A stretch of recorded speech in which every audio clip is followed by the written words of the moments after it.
Yo. Big Kish back up in here.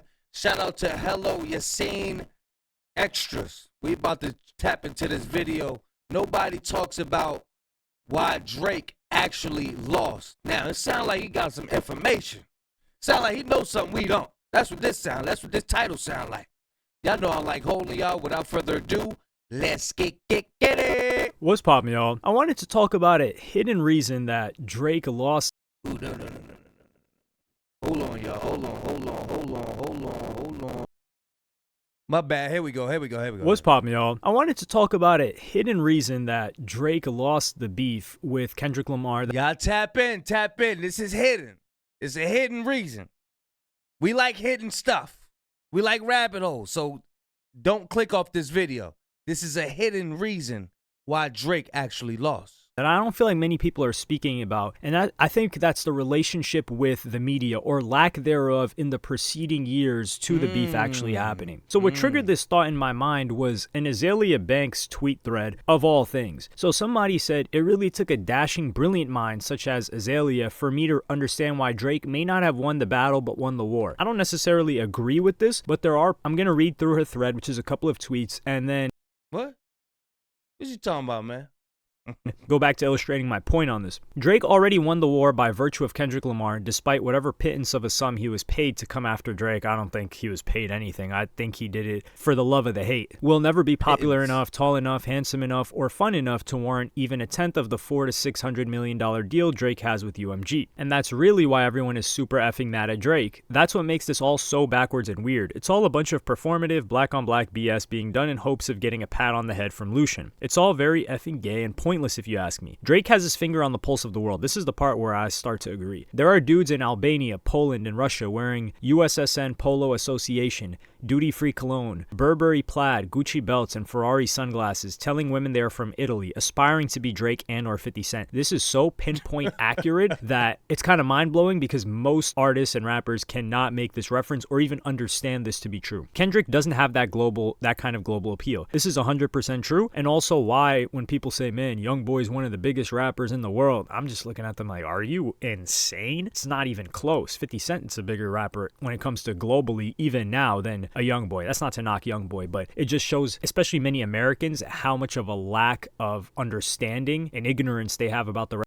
Oh, so Drake was able to touch people worldwide more than Kendrick. That's what they saying. Because it's a lot of guys in Germany, they be trying to be like Drake. You know what I'm saying? They get their little fade and all that. He give a lot of people inspiration. Probably, he give a lot of lame people inspiration. You know what I mean? Us hip-hop heads, we don't care about none of that. Where them bars at? Where the bars at? You can have on some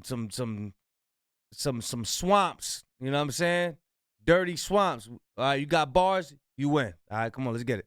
The rest of the world, but the arrogance to still proclaim things just because someone's a #1 rapper here does not mean they're even top 25 in other parts of the world. However, this triggered me into thinking about Drake and Kendrick, and I'm not going to read the rest of the tweet thread because it may be a topic for another video. I'm not promising that. Is reporting. A lot of people were saying, man, Kendrick's team is paying off blogs. They're paying off reporters and journalists, radio personalities, this and that. I don't think that was necessarily the case. They for sure ran marketing campaigns to assist in the narrative for Kendrick Lamar. That's 100% true.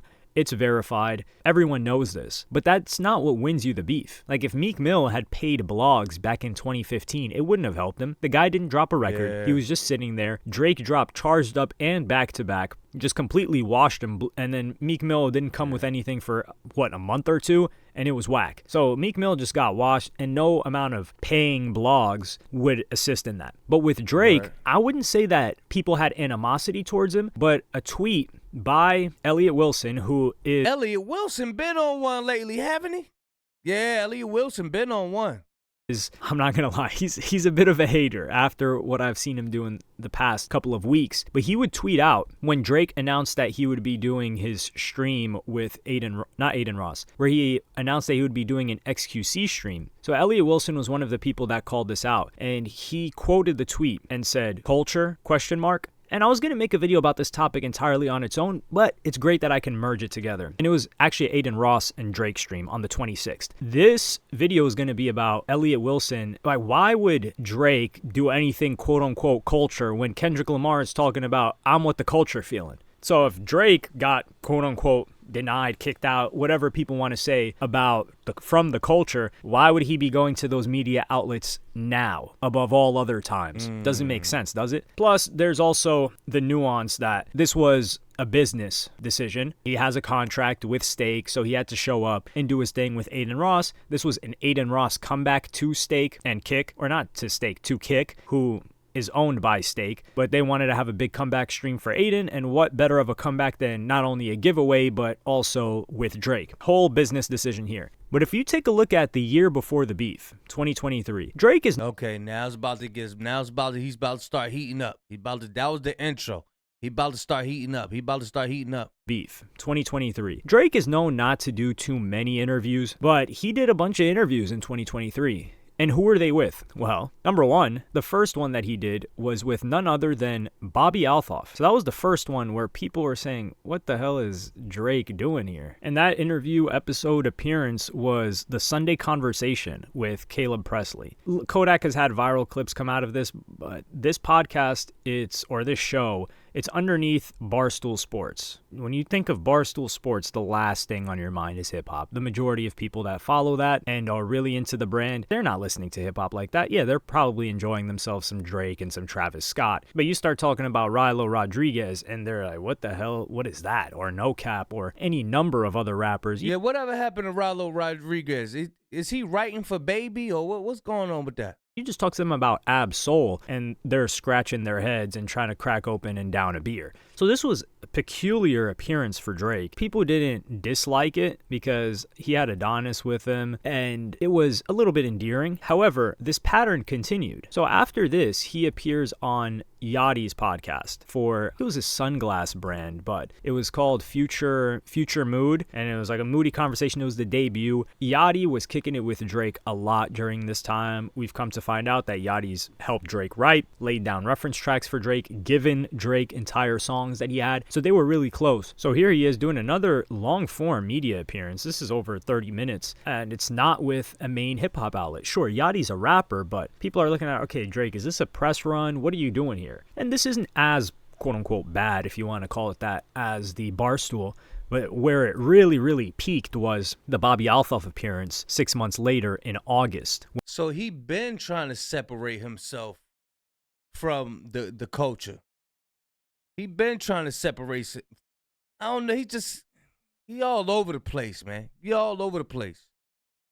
When he did her podcast. So people are looking at like, yo, who's this Bobby Althoff girl, this white Jewish girl, whatever you want to label her as. She's not really hip hop. People are wondering. There was a lot of hate that Bobby Althoff got. And I think a lot of it was unwarranted because the vigor to which people were hating on her was furious. It was to another level. And I don't think she necessarily did anything wrong. A lot of us were just curious. Where did she come from? Why is she so lit? People are like, oh, she was a mommy TikToker. Yeah, you don't go from being a mommy TikToker to having all of these guests that she was having in a crazy podcast run. And I don't know if this was in July. She looked tall in them little dancing video, but that's the same little girl who was with Funny Marco.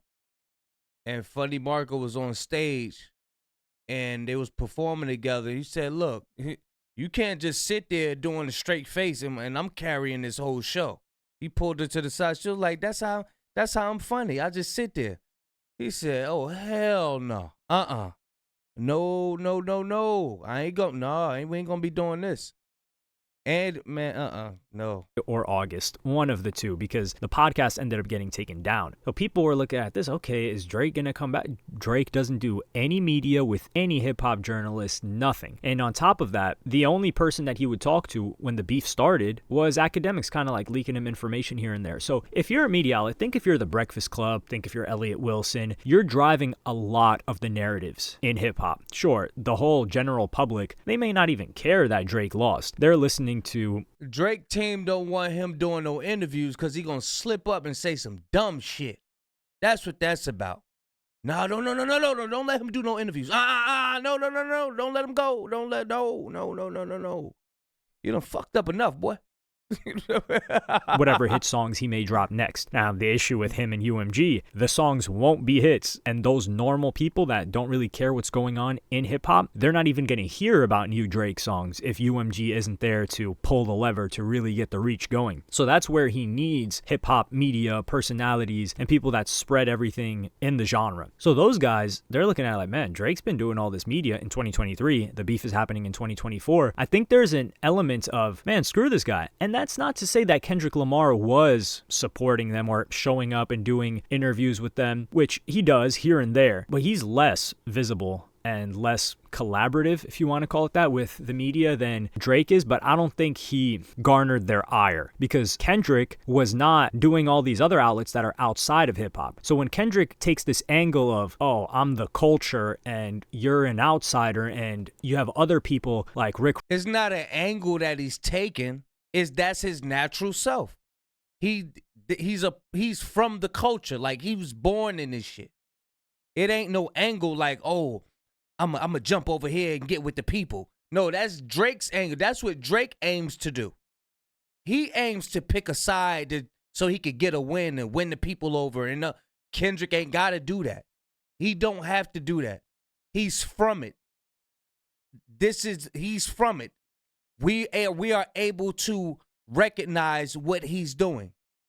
It's like this. It ain't like, oh, I was over here once and they gonna think I'm fake and all now. Nah, let me just try to be on their side. Let me go. Nah. Doc could go sit in his house, write his rhymes, and he could spit his rhymes, and we gonna be like, oh, we feel that. We feel it. Not other words, but on the other hand, Drake, What'd he say? Huh? Trying to get the slaves free. What? What he said? What? You trying to get the slaves free? No. You can't say that.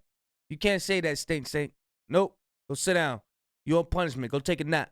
Ross hopping on board. I think a lot of media outlets off rip were not too favorable towards Drake. The only one, if you want to call it that. And the thing is, Kendrick genuinely won the beef. And in the beginning, most outlets were being fair in terms of, Drake's cooking right now. Where is Kendrick Lamar? Mm-hmm. Are we going to see a performance from him? Yep. And then after that happened, everybody started moving towards his side, even though there were some big missteps by Kendrick Lamar, which is the whole daughter thing that doesn't exist. I know people are going to say, no, his dad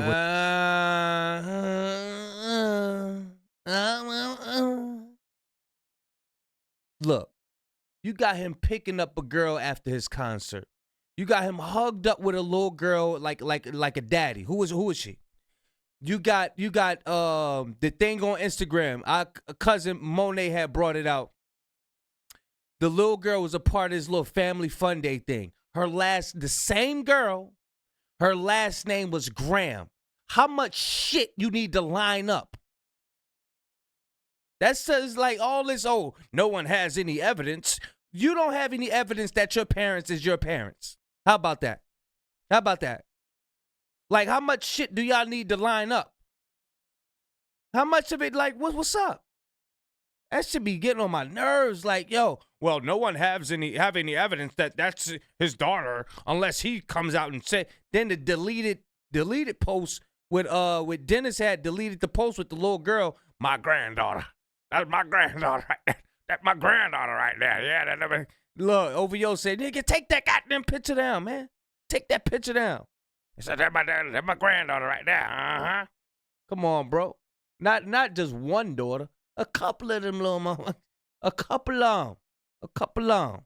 Was talking about his granddaughter on his IG. Man, that's the dad's daughter's daughter. Like, come on now.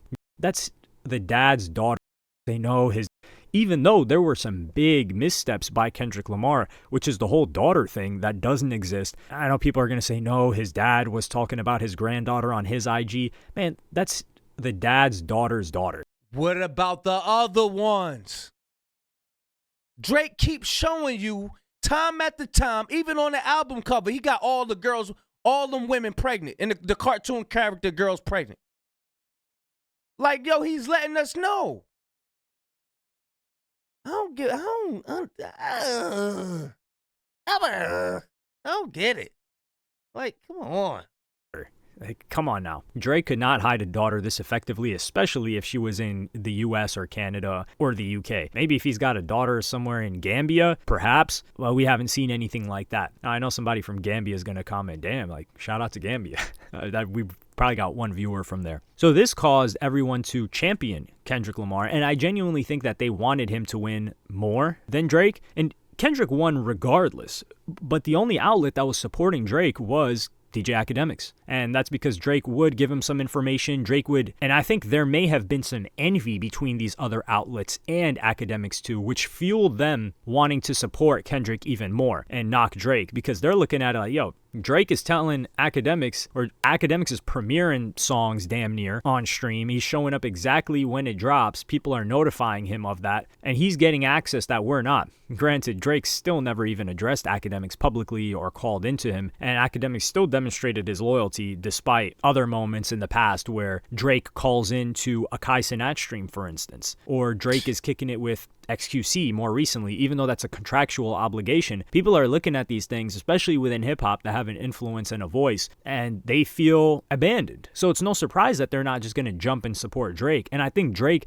was just so used to, for so long, having the support of all of these outlets that he took it for granted and felt like even if he didn't maintain these relationships, he just needed to get the youth and hit up these streamers, which is very strategic, but I don't know how authentic it comes off, but that may be a topic for another day. I don't want to drag this on for too long. But it don't come off authentic. It comes off like yo, I'm paying you. I'm going to do this on the stream, do that. We're going to do this, we're going to do that. And you're going to be my friend for 30 minutes. You're going to be my friend for an hour, 2 hours. You're going to smile with me. You're going to agree with everything I say. And now this is in your contract. All right? Okay, now sign the paper. All right, now let's stream. That's how Drake relationships go. Let me know what you guys think about that in the comments. Do you think there's some validity to what I'm saying, in that Drake neglecting a lot, not just neglecting a lot of media, but choosing to appear on media that is so far removed from hip-hop that it almost feels like a spit in the face or an insult to hip-hop media outlets that for so long support? Man, I keep on saying it. Absolutely broke it down. The man don't like us, bro. That's why he goes on other media platforms and try to distance himself from hip-hop. He want to be us, but he don't want to be us. He want to be us, but he don't want to be us. Y'all know those people that want to be us, but when it come time for us to be getting such and such happened, they don't want to be us. They want to be a part of the cool part of us. They just want to be down with the cool part. Yeah, that's how Drake is. He just want to be down with the cool part. He don't want to be down with the ridicule. Oh, yeah, these people, they don't want to be down with that part right there. He want to be us, but he don't want to be us.